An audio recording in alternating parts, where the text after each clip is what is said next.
Prepare yourself and safe रहिए और सुरक्षित रहिए।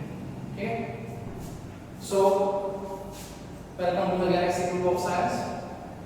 और नेक्स्ट चैप्टर जो हमारा है, हमने 3 चैप्टर कंप्लीट किए हैं मैथ्स के अंदर। First, second and third matrices complete हो चुका होगा। किसी के डाउट्स, जो भी डाउट्स आए थे वो मैंने सॉल्व कर दिए थे। आई होप किसी को और डाउट्स नहीं होंगे। अगर है तो प्लीज़ मुझे सेंड करिए, मैं आपको उसका सॉल्यूशन भेज दूंगा। ठीक है, तो लेट्स स्टार्ट और next topic, next chapter is determinant. Chapter बहुत इजी है, बट एक्सप्रेशन वाले जो टर्म्स है, जो एग्जांपल्स है, वो थोड़े डिफिकल्ट रहेंगे, तो उसमें ज़्यादा ध्यान देना है। बाकी तो पूरा चैप्टर एक ही कॉन्सेप्ट पर, सॉल्यूशन के ऊपर। ठीक है, तो let's start determinant chapter number 4। So first of all, what is determinant? Determinant क्या होता है? ऑलरेडी हमने मैट्रिसेस में सॉल्व करने की मैंने आपको स्क्वायर मैट्रिक्स जो भी रहता है, वो स्क्वायर मैट्रिक्स के लिए अगर डिटरमिनेंट इनवर्स के लिए हमने यूज किया था। ठीक है, तो डिटरमिनेंट किस तरह से सॉल्व होगा वो ही हमें देखना है इसमें। सो डिटरमिनेंट है क्या? तो जिस तरह से हमने मैट्रिसेस के बारे में बोला था कि मैट्रिसेस इज अरे अरेंजमेंट ऑफ नंबर्स, वो एक अरेंजमेंट नंबर्स। अब तो डिटरमिनेंट क्या है? सो डिटरमिनेंट इज कि किसी भी स्क्वायर मैट्रिक्स के लिए अगर उसके साथ कोई वैल्यू असाइन करनी है, एक वैल्यू के टर्म में हमें अगर किसी मैट्रिसेस को डिस्क्राइब करना है, तो वो प्रॉपर्टीज हम मैट्रिसेस की उसे कहते हैं determinant of matrices. Okay, so every square matrix, only square matrix के लिए ही हम डिटरमिनेंट फाइंड आउट कर सकते हैं। ठीक है, तो ध्यान रखना कि किसी भी मैट्रिक्स के लिए डिटरमिनेंट फाइंड आउट नहीं होता है, ओनली स्क्वायर मैट्रिक्स के लिए ही हम डिटरमिनेंट फाइंड आउट कर सकते हैं। Okay, so every square matrix can be associated to an expression or number which is known as its determinant of A is denoted by, हम इसे दो तरीके से डिस्क्राइब कर सकते हैं, डिटरमिनेंट A और मॉड्यूलस के साइन के अंदर A। इसे हम दोनों को पढ़ेंगे क्या? It is determinant of A, right? So ये उसकी डेफिनेशन है कि किसी भी स्क्वायर मैट्रिक्स को अगर आप एक नंबर में डिफाइन करना चाहें या फिर एक एक्सप्रेशन के अंदर डिफाइन करना चाहें, तो उसे हम कहते हैं, उस मैट्रिसेस की प्रॉपर्टीज को हम कहते हैं determinant. Okay, got the point? Now अब हमें जो पढ़ना है इसके अंदर वो बेसिकली 3 टाइप्स के ही डिटरमिनेंट है। एक तो जो सिंगल एलिमेंट रहता है वो 2x2 determinant and 3x3 determinant. Okay, so order 1, order 2 and order 3। Order 4 हमारे सिलेबस में नहीं है, वो आपके इंजीनियरिंग के सिलेबस में है। ठीक है, तो हमें सिर्फ यहाँ पे 3 ही ऑर्डर के डिटरमिनेंट सॉल्व करने होंगे। एक तो ऑर्डर 1, ऑर्डर 2, ऑर्डर 3। ओके, सो हम वही देखेंगे कि कितने टाइप्स के ऑर्डर रहेंगे। सो उसका सॉल्यूशन कैसे होगा? सो determinant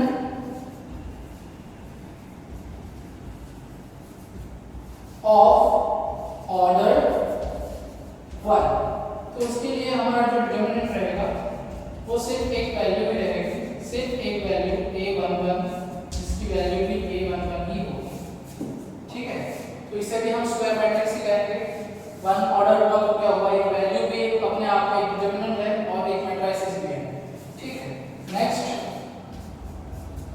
determinant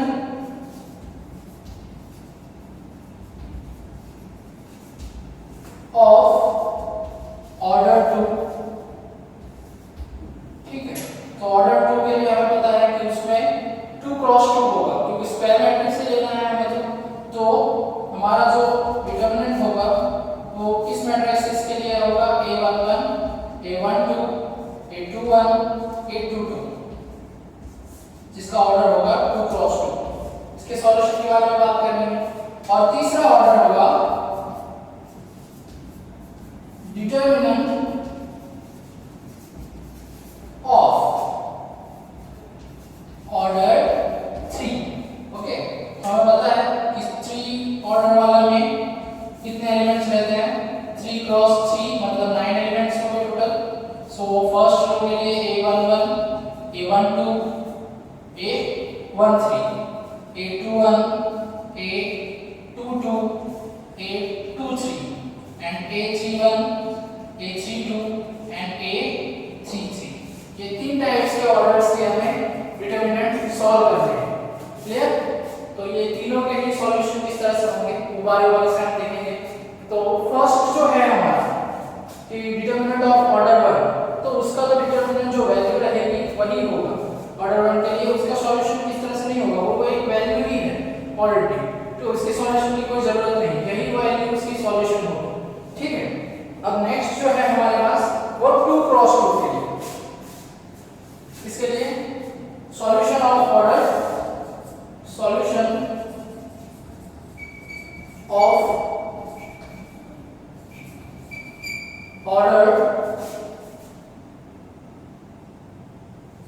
to cross two. अब इस 2 क्रॉस 2 के लिए उसका सॉल्यूशन किस तरह से होगा। सो 2 क्रॉस 2 के लिए हमारे पास अगर एक मैट्रिक्स है A11 A12 A21 A22 और उसका डिटरमिनेंट हमें फाइंड आउट करना है। सो उसका डिटरमिनेंट जो होगा A11 A12 A21 A22। अब इसका जो सॉल्यूशन होगा वो किस तरह से होगा, तो हमेशा याद रखें कि फर्स्ट एलिमेंट से स्टार्ट करना है, यहाँ से स्टार्ट करना है। इसे हम कहेंगे फर्स्ट डायगोनल। क्या कहेंगे? First diagonal.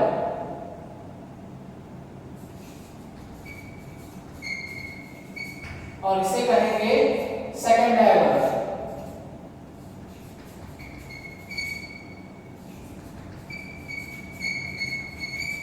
ठीक है, तो अब ध्यान रखना यहाँ पर, तो सेकंड डायगोनल जो है और फर्स्ट डायगोनल जो है उस पर जो एलिमेंट है, ठीक है, तो फर्स्ट डायगोनल में जो एलिमेंट है उनका मल्टीप्लिकेशन माइनस सेकंड डायगोनल में जो एलिमेंट है उसका multiplication.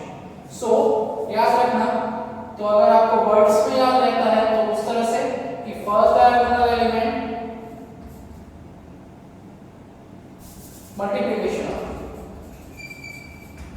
multiplication of first diagonal element minus multiplication of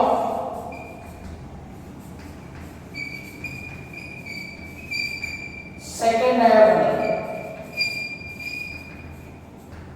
element।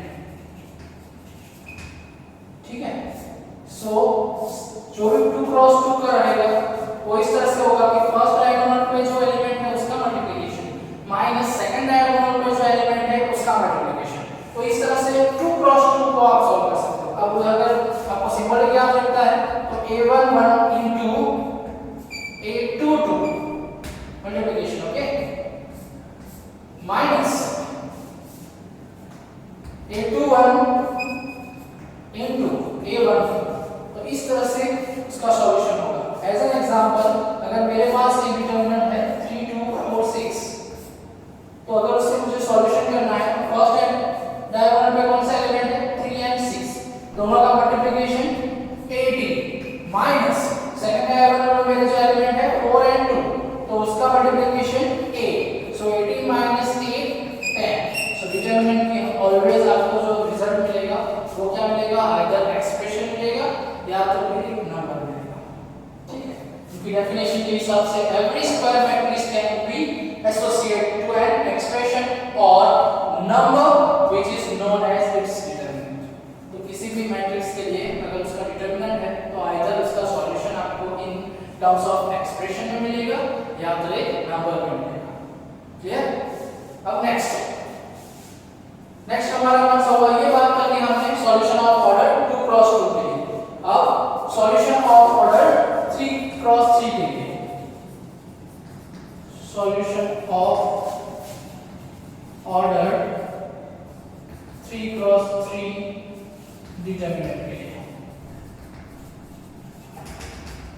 ठीक है, सो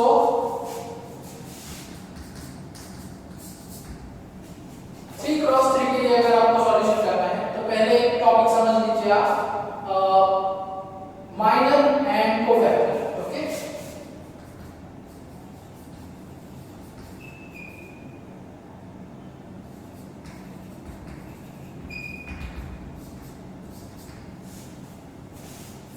सो माइनर एंड कोफैक्टर क्या है वो पहले समझ लीजिए।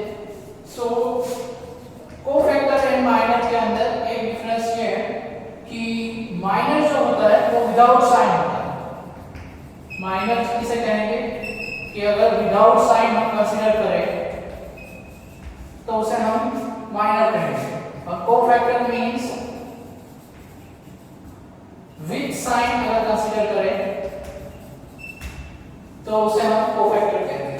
ये हमने ऑलरेडी डिस्कस कर लिया है मैट्रिसेस के अंदर कोफैक्टर क्या होता है। माइनर एक नया वर्ड है आपके लिए, बस वो उसमें चेंजेस ये है कि उसे विदाउट साइन होता है। ठीक है, सो ये अगर 2 क्रॉस 2 एलिमेंट है, सो कोफैक्टर किस तरह से मिलता है वो हमें पता है। Cofactor means -1 plus i plus j। सो ये i प्लस j क्या है कि जो एलिमेंट के लिए अगर आप कोफैक्टर फाइंड आउट करते हो तो उसके रो एंड कॉलम निकाल के जो बचती है वैल्यू उसे हम कोफैक्टर कहते हैं। और i प्लस j मतलब जिस एलिमेंट के लिए ले रहे हो उसका प्लेस कौन सा है, उसकी साइन डिसाइड करने के लिए क्या करना पड़ता है, -1 raise to i plus j। i plus j मतलब उसकी पोजीशन कौन सी है, तो उसके हिसाब से आप उसकी साइन रख सकते हो। ठीक है, तो -1 i प्लस j ये जो होगा उसे आप कहोगे कोफैक्टर। ठीक है, सो और remaining value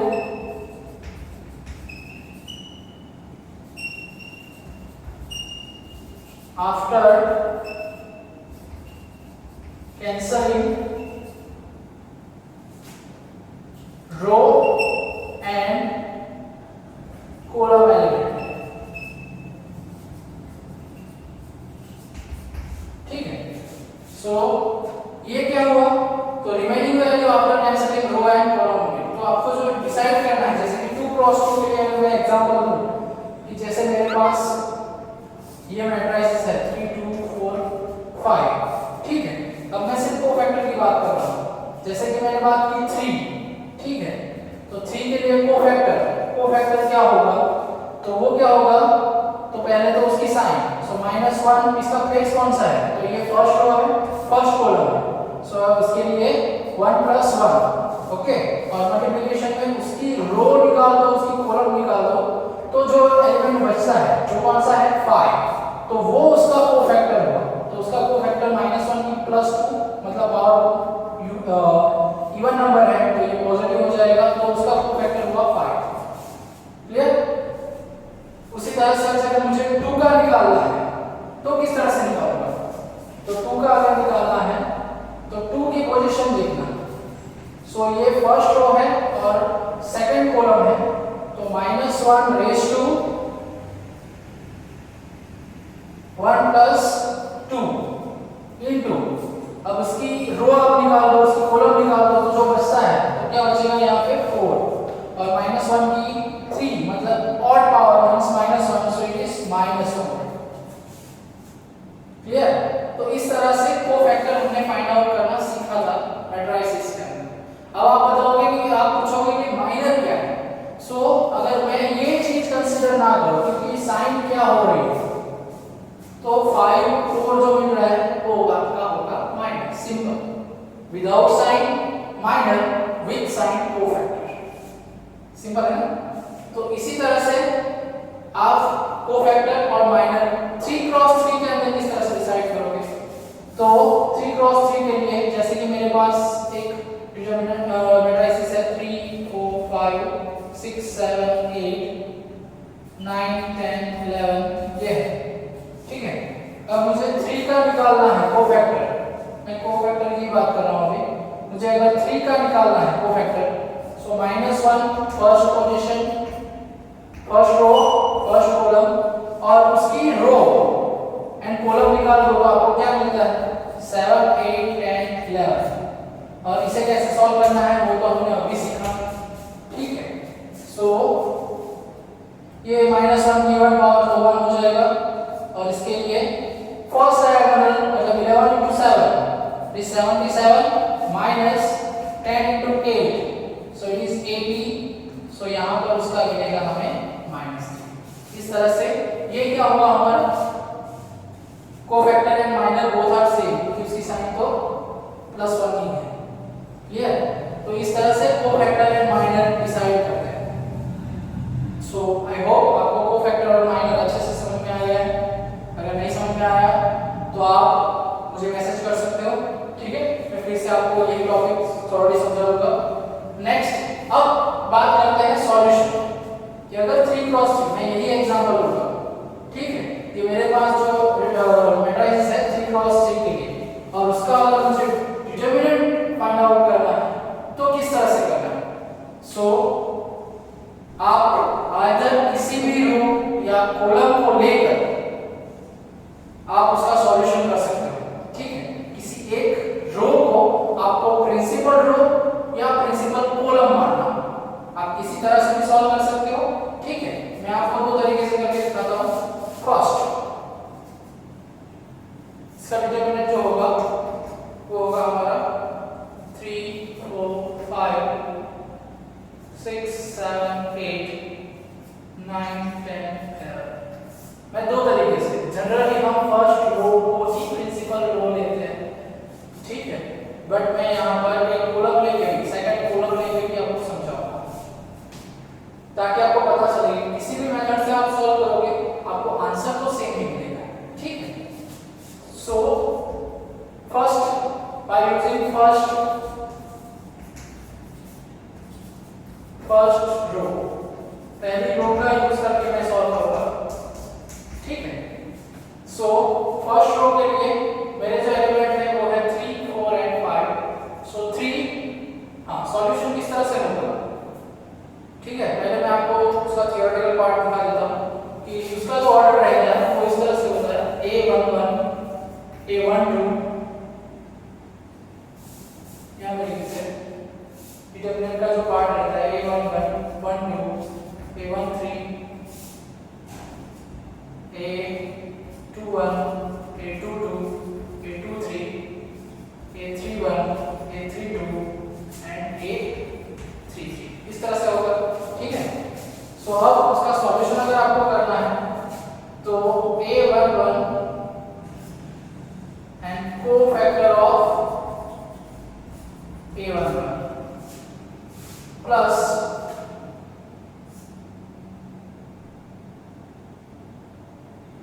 A12 into co-factor of A12, ठीक है?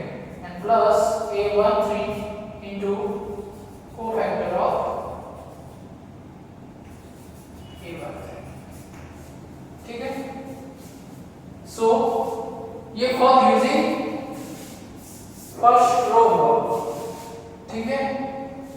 सो किसी भी रो या कॉलम को आप कंसीडर करते हो, जैसे कि मैंने ये सेकंड कॉलम कंसीडर किया, तो उससे सॉल्यूशन करना है तो किस तरह से A12 cofactor of A12, next A22 then cofactor of A22 and third A32 multiplied by cofactor of A32, इस तरह से होगा, ठीक है? सो किसी भी रो या किसी भी कॉलम को लेकर आप अपना डिटरमिनेंट की वैल्यू फाइंड आउट कर सकते हो, ठीक है? तो अब मुझे इसके लिए फाइंड आउट करना है। सो मैं बार-बार इस सबके कोफैक्टर फाइंड आउट करूंगा और उसकी वैल्यू रखने से मुझे आंसर मिल जाएगा, ठीक है? सो 3 का जो कोफैक्टर होगा, सो -1 1 + 1 उसकी पोजीशन ये है, और उसका कोफैक्टर आप निकाल दो इन दोनों को, तो क्या बचेगा 7 8 10 11, okay? So -1 1 + 1 is odd power, so इसकी वैल्यू 1 होगी। यहाँ पे first diagonal minus second diagonal 11 7 77 -80, so ये कितना मिला मुझे -3, अब इसका कोएफिशिएंट में कोफैक्टर चाहिए मुझे, सो कोफैक्टर के लिए -1 1 + 2 पोजीशन उसकी। नेक्स्ट उसको रो और कॉलम निकाल तो आपको क्या मिलेगा 6 8 9 11, सो -1 ये पावर ऑड हो गई, सो -1 आएगा। 11 6 are 66 minus 8 9 are 72, ठीक है। सो -6 into -1, so it is 6, and third मुझे उसका कोफैक्टर चाहिए 5 का, ठीक है। सो 5 के लिए -1 1 प्लस थर्ड कॉलम और उसका कोफैक्टर उसे निकाल दो आप, तो 6 7 9 10, okay. So -1 raised to 4 60 -3, so answer मिलेगा आपको -3, ओके। सो आप यहाँ पे उसकी वैल्यू रखोगे, देखना यहाँ पे। सो मेरे पास अब इक्वेशन जो है उसमें मैं वैल्यू रख देता हूँ। तो a11 क्या था मेरा, वो था मेरा 3, उसका कोफैक्टर क्या मिला मुझे -3, प्लस a22 क्या था मेरा 4 और उसका कोफैक्टर क्या मिला मुझे 6, प्लस थर्ड एलिमेंट क्या था मेरा 5 और उसका कोफिशिएंट का कोफैक्टर क्या मिला मुझे -3। अब इसका सॉल्यूशन करोगे आप, सो -9 + 24 -50, सो 50 -9 24 24 -24 0, क्लियर। सॉल्यूशन हमने किया bye using first principle rule consider करके किया है। अब मैंने आपको जिस तरह से बताया था कि आप किसी भी कॉलम या रो से आप डिटरमिनेंट को सॉल्व कर सकते हो, ठीक है। सो यहाँ पे देखिए कि 4 × 6 इज 24, मतलब ये तो हमारा कोएफिशिएंट हमें 4 था, हमें पता था उसका कोएफिशिएंट जो है हमने यहाँ पे फाइंड आउट किया है 6 8 9 11, सो ये उसका कोएफिशिएंट होगा 6 जो हमने फाइंड आउट किया था। उसी तरह से 7 नेक्स्ट एलिमेंट, अगर फर्स्ट सेकंड रो से हम कॉलम से हम कर रहे हैं तो सेकंड एलिमेंट होगा 7, तो 7 आप देखो उसकी पोजीशन क्या होगी, सो -1 raised to 2 + 2, मतलब इवन पावर है तो उसकी वैल्यू तो 1 होगी, और उसका जो माइनर है वो क्या होगा कि उसकी कॉलम एंड रो निकाल लो आप, तो 3 5 9 11, सो 11 3 are 33 -9 5 are 45, सो आपका आंसर होगा 12, सॉरी -12, 33 -45, सो -12, सो उसका जो रहेगा हमारा, क्योंकि उसकी साइन तो पॉजिटिव है तो -12 का -12 ही रहेगा, ओके।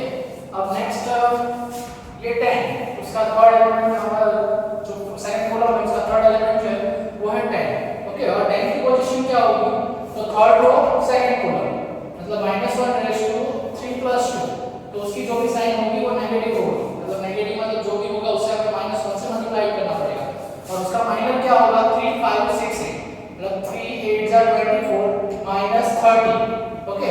सो इट इज -6 और -6 को -1 से मल्टीप्लाई करेंगे तो वो क्या होगा हमारा 6, ओके। अब आप उससे भी आंसर देखो, तो 4 6 are 24, 12 7 are 84 एंड 10 6 are 60, तो आप उसका एडिशन करोगे तो आपको आंसर 0 मिलेगा, ठीक है। तो इसी तरह से आप कोई भी डिटरमिनेंट हो उसका सॉल्यूशन आप कर सकते हो, क्लियर। सो ये इससे आप फर्स्ट एक्सरसाइज सॉल्व कर सकते हो, हमारे जो एनसीईआरटी बुक है उसकी फर्स्ट एक्सरसाइज सॉल्व कर सकते हो, तो आपको यही करना है और फर्स्ट एक्सरसाइज सॉल्व करनी है, ओके। कोई भी डाउट्स है